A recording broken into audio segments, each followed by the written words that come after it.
Boleh minta waktunya sebentar, saya Adi Nugraha dari mahasiswa Fakultas Ilmu Sosial dan Budaya dari Universitas Swadaya Jambi, ingin mewawancara Ibu terkait tugas dari mata kuliah ini edukasi, advokasi, dan kebijakan untuk mewawancarai para pedagang kaki lima. Yang pertama adalah alasan Ibu mengapa memilih penjualan.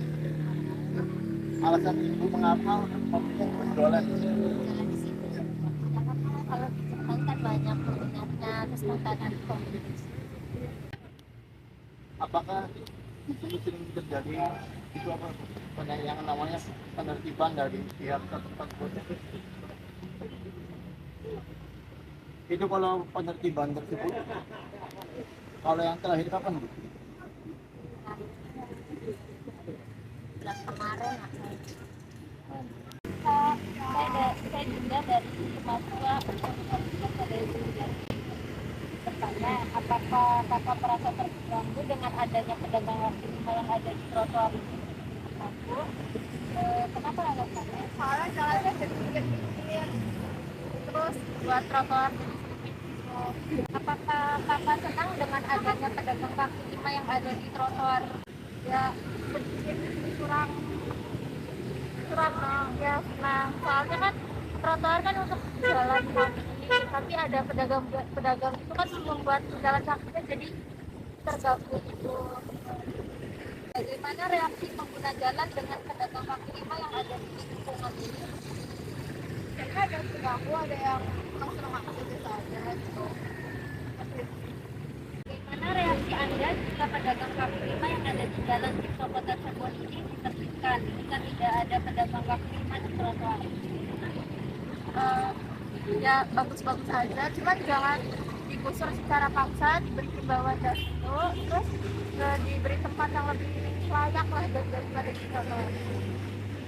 Selanjutnya Pak, pertanyaan yang pertama, bagaimana penerapan dinas usaha kecil dan menengah pedagang dan perindustrian di Kota Cirebon dengan adanya kebijakan pedagang kaki lima yang ada di kawasan Kota Cirebon? Baik, terima kasih. Pertama, saya harus menyampaikan ya, pedagang kaki lima itu sektor informal ya. Artinya kalau sektor informal, namanya informal, itu tidak diatur detailnya. Itu harus dipahami betul. Yang kedua, kebijakan pemerintah Kota Cirebon, khususnya Dinas Deka UKMPP ini adalah pertama melakukan tugas pokok dan fungsi, tupoksinya. Nah, ketika berbicara tentang penertiban secara tugas pokok fungsi bukan ada di dinas kami. Tugas pokok kami adalah pembinaan dan pemberdayaan PKL dan UMKM. Nah, ketika berbicara tentang zonasi mana yang katakanlah untuk yang tertibkan, kami ada 6 ruas jalan yang bebas PKL.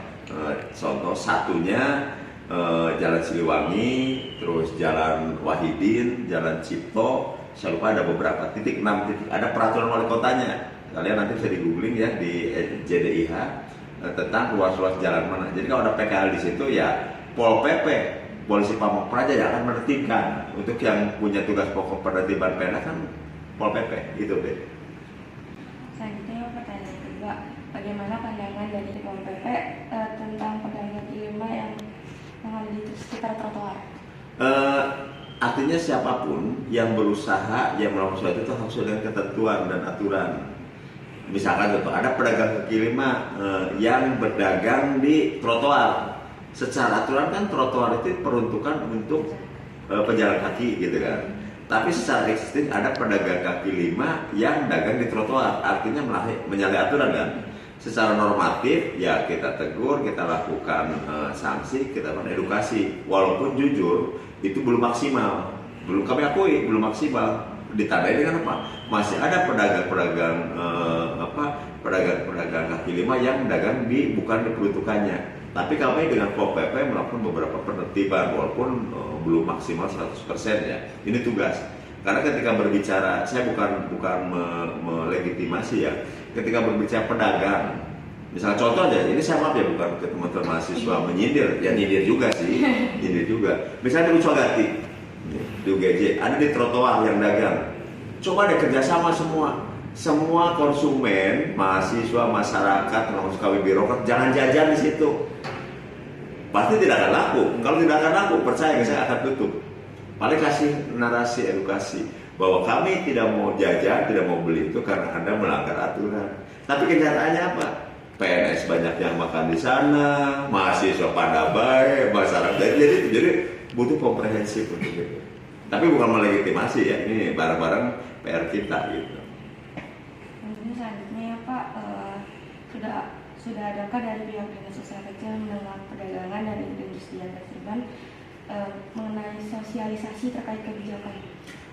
Sosialisasi kami lakukan, bahkan kami sudah punya perda tentang ketertiban umum, cuma nomor saya lupa, punya juga peraturan Wali tentang penataan dan pembinaan PKL dan UMKM.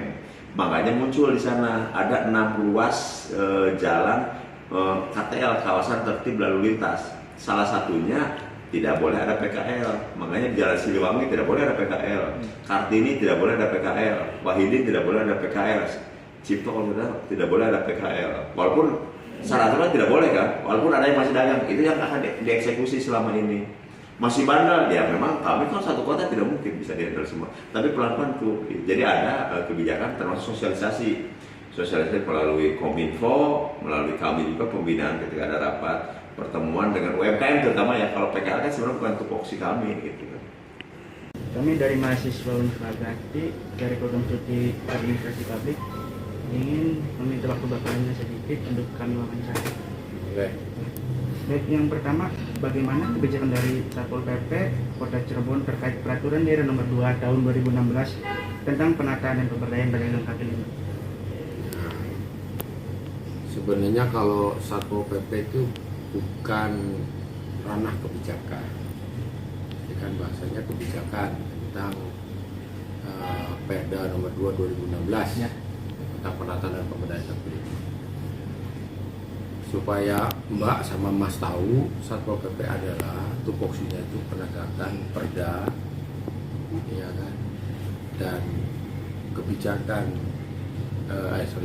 penegakan Perda dan peraturan kepala daerah, penyelenggaraan Trantibum dan penyelenggaraan satuan perlindungan masyarakat. Itu tugas pokoknya itu.